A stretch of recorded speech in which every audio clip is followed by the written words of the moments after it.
ओम शान्ति। नमस्कार।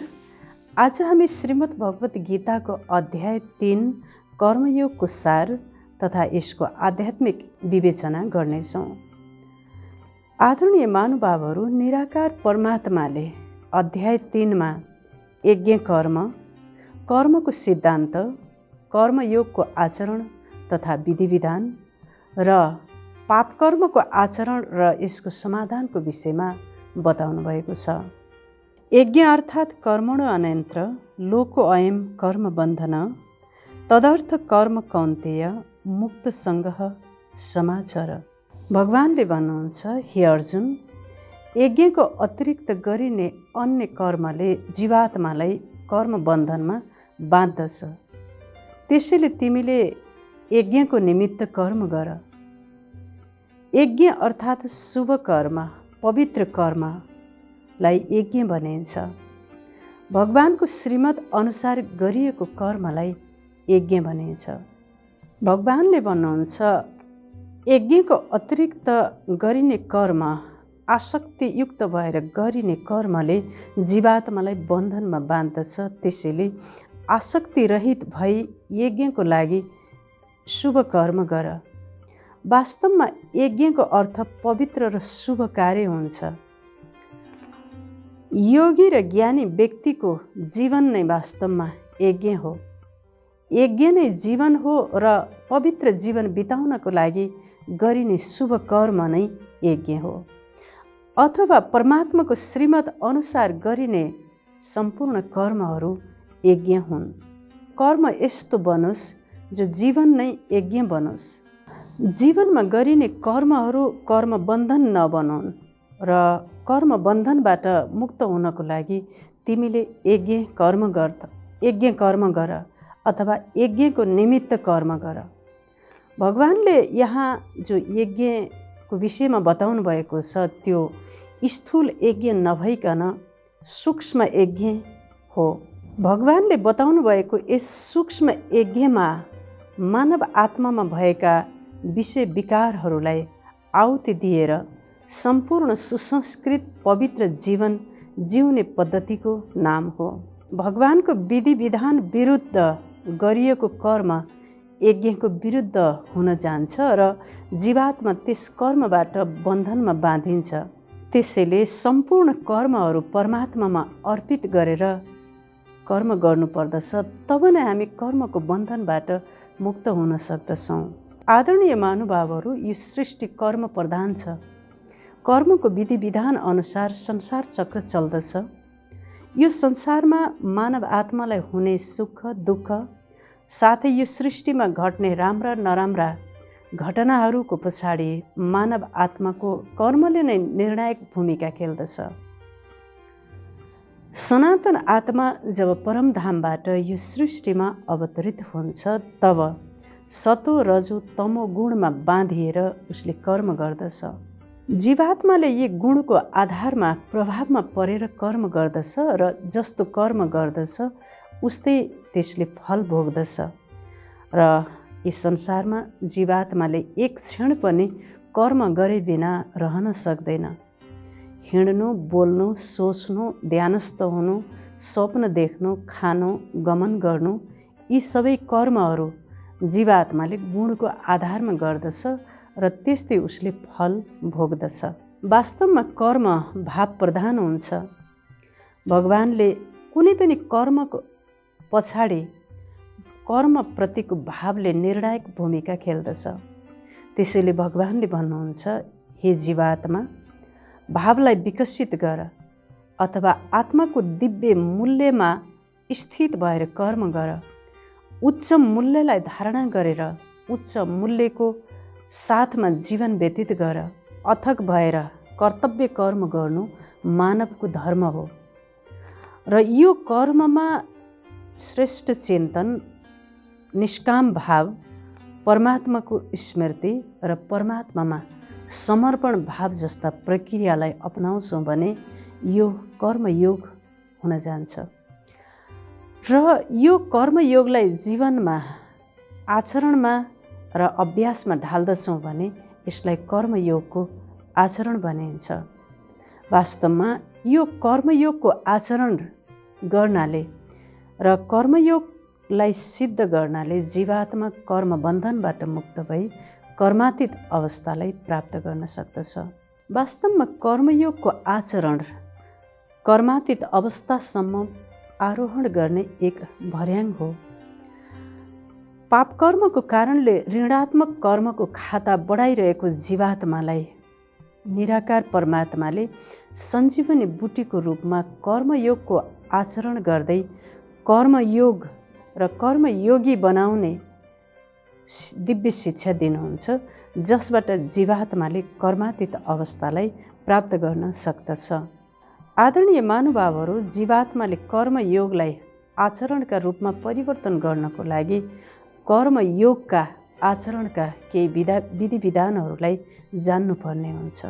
कर्मयोगको आचरणको प्रथम विधि हो निरन्तर कर्तव्य कर्म गर्नु। सृष्टि कर्म प्रधान छ। कर्म गरे बिना जीवात्मा एक क्षण पनि रहन सक्दैन।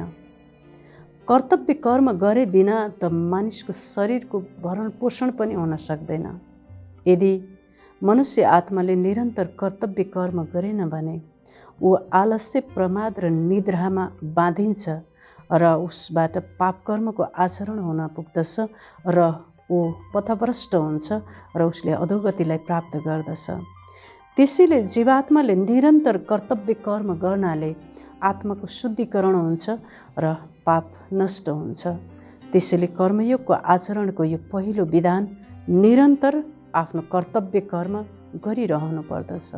मन, बुद्धि, इन्द्रियलाई नियन्त्रणमा राखी आसक्तिरहित भई परमात्मामा आफ्नो मन बुद्धिलाई स्थित गरी निष्काम भावबाट अनासक्त भएर गरिने कर्म श्रेष्ठ कर्म हो। कर्म गर्ने व्यक्ति श्रेष्ठ पुरुष हो। वास्तवमा आफ्नो मन र बुद्धिलाई भगवानमा स्थित गरी अनासक्त भई निष्काम भावबाट जब उसले कर्म गर्दछ, कर्म गर्दा कर्ममा अश्रद्धा भएका अज्ञानी जनहरू र कर्मलाई समयान्तरण गर्ने स्वभाव भएका व्यक्तित्वहरूको लागि पनि कर्म गर्ने र कर्मप्रति श्रद्धा र कर्मको फलप्रति अनासक्त भएर कर्म गर्ने प्रेरणा दिनुपर्दछ र यस्तो जीवात्मा नै श्रेष्ठ पुरुष हो। भगवानले भन्नुहुन्छ, हे अर्जुन, श्रेष्ठ पुरुषले जो आचरण गर्दछ संसारले उसको अनुसरण गर्दछ। श्रेष्ठ पुरुषले जस्तो कर्म गर्दछ सारा जनसमुदायले उसलाई अनुसरण गर्दछन्। त्यसैले कर्म गर्दा हामीले यही सोच्नु पर्दछ कि जस्तो कर्म मैले गर्दछु मलाई देखेर अरूले पनि त्यस्तै कर्म गर्नेछन्। यसरी कर्मप्रति अश्रद्धा र कर्मलाई समयान्तरण गरिदिनाले अन्य मानिसले पनि यसै गर्दा सृष्टि उल्टो मार्गमा चल्दछ र जीवात्माको कर्म भ्रष्ट हुन पुग्दछ। त्यसैले भगवानले भन्नुहुन्छ, ज्ञानी जनले आफ्नो कर्ममा सचेत हुनुपर्दछ। जस्तो कर्म मैले गर्दछु सम्पूर्ण जनसमुदायले त्यस्तै कर्म गर्दछन् भन्ने कुरालाई सोचेर कर्म गर्नुपर्दछ। यसैगरी कर्मयोगको आचरणको तेस्रो विधि हो कर्ममा आसक्तिको त्याग। साधारण मनुष्यले जे जति कर्म गर्दछ त्यसको फलमा आसक्त भएर कर्म गर्दछ। कर्मको फल अकाट्य छ। कर्म गरे पश्चात जीवात्मालाई कर्मको फल स्वतः नै प्राप्त हुन्छ। तर कर्मको फलप्रतिको अपेक्षा र आसक्तिले जीवात्मालाई कर्मको बन्धनमा बाँध्दछ। त्यसैले भविष्यमा प्राप्त हुने फलको अपेक्षा र आसक्ति रहित भएर वर्तमानमा गरिने कर्ममा खुसी, उमङ्ग, उत्साह र सकारात्मक दृष्टिकोण राखेर हामीले कर्म गर्दछौँ भने कर्मबाट हामीलाई मनोरञ्जन र आनन्द प्राप्त हुन्छ। वास्तवमा अपेक्षा दुःखको कारण हो भने स्वीकार्यता सुखको जननी हो। त्यसैले भविष्यको फलको अपेक्षामा नबाँधिकन वर्तमान कर्मको सुखलाई स्वीकार गर्नुपर्दछ र कर्ममा आनन्द र खुसीलाई प्राप्त गर्नुपर्दछ। यही नै श्रेष्ठ कर्मको आचरणको विधि विधान हो। त्यसैले भगवानले भन्नुहुन्छ, हे अर्जुन, कर्म गर, फलको आशा नगर। फलमा आसक्ति हुनाले जीवात्मालाई दुःख हुने भएको हुनाले कर्म गर्नेमा तिम्रो अधिकार छ, फलमा होइन भनेर भगवानले आसक्ति रहित भए आफ्नो गर्नुपर्ने कर्तव्य कर्म निरन्तर रूपमा आसक्ति रहित भई कर्म गर्नुपर्दछ भनेर भगवानले यो कर्मयोगको आचरणको विषयमा सम्झाउनु भएको छ। यसै गरी कर्मयोगको आचरणको चौथो विधि हो कर्ममा राग द्वेषको त्याग।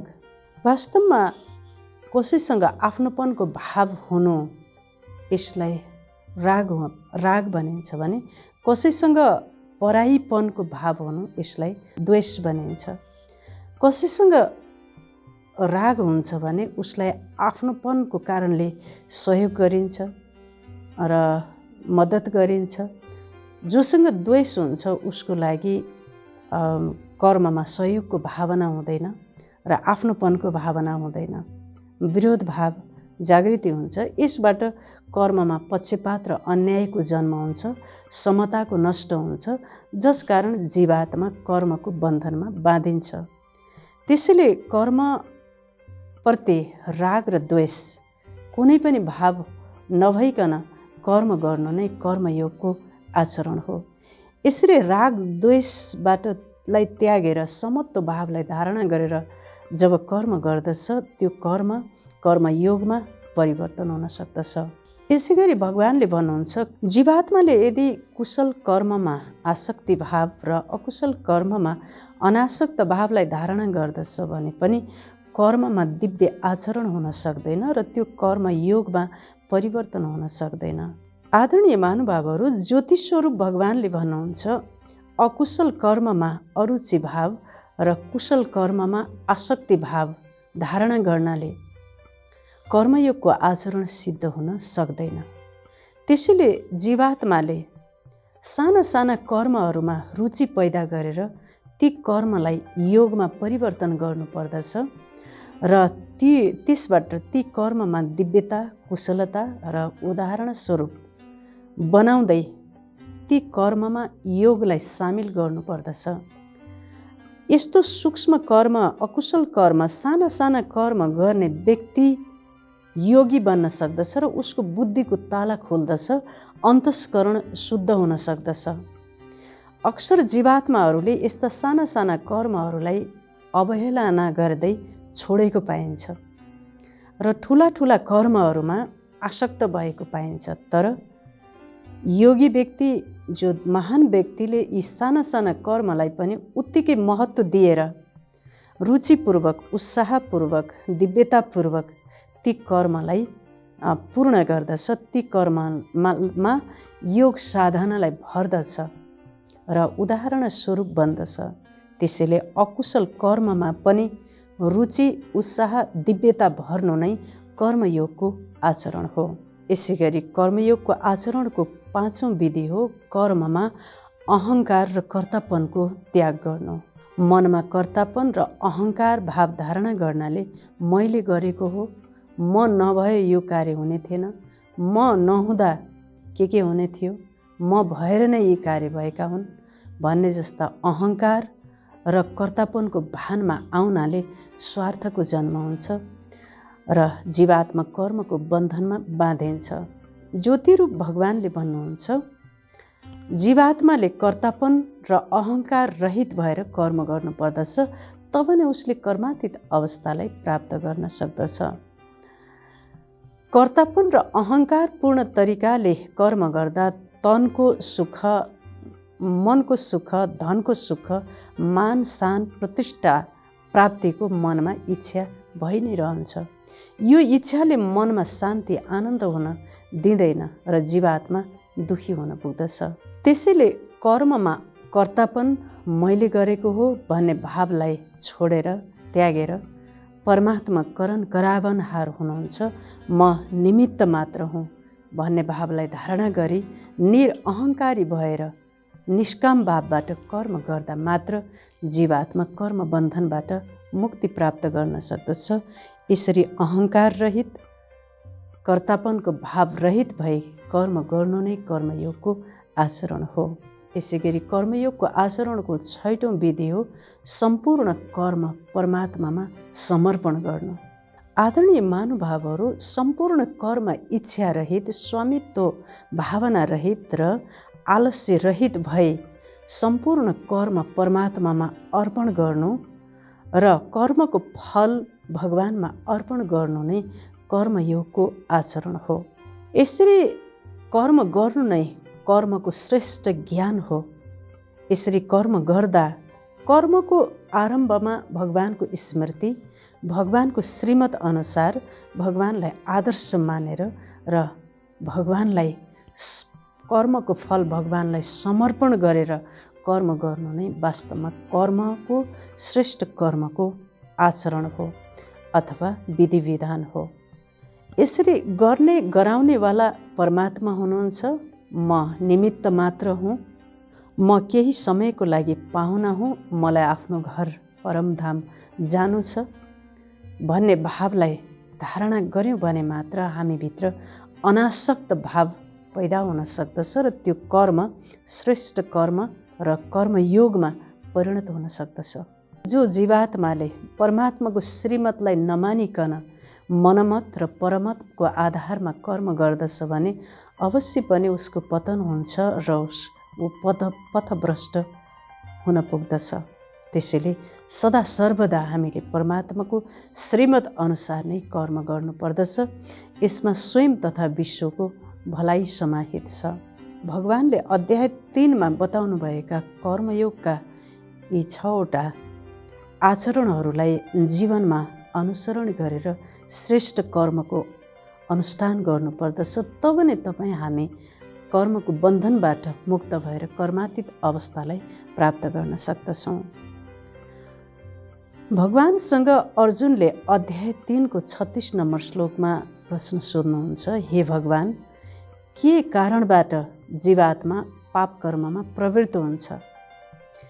ज्योतिरूप भगवानले हामी समस्त जीवात्मा रूपी अर्जुनलाई भन्नुहुन्छ, हे अर्जुन, काम एष क्रोध एष रजोगुण समुद्भव।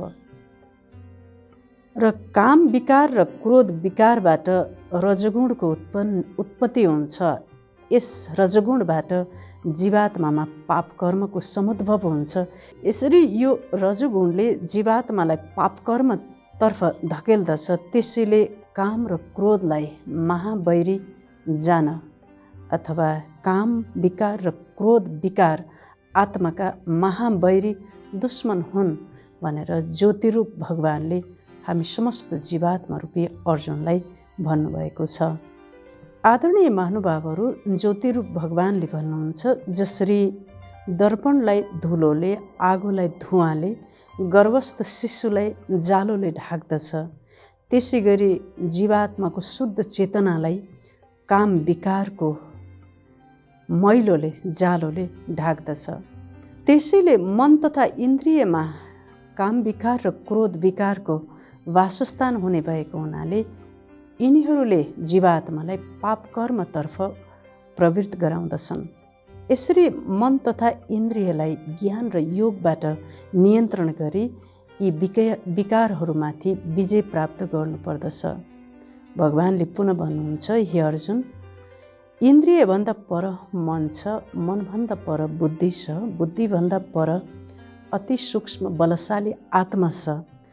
आत्माले बुद्धिको माध्यमबाट मनलाई संयमित गर्दै इन्द्रियमाथि जित प्राप्त गर्नुपर्दछ। आदरणीय महानुभावहरू, जीवात्माले आफ्नो पापकर्मको चिन्ता होइन, बरु ईश्वरीय चिन्तनबाट आफ्नो कर्मलाई योगमा परिणत गर्नुपर्दछ। ईश्वरसँग डराउने होइन, बरु आफ्ना पाप कर्महरूसँग डराएर कर्मलाई श्रेष्ठ कर्मको अनुष्ठान बनाउनु पर्दछ।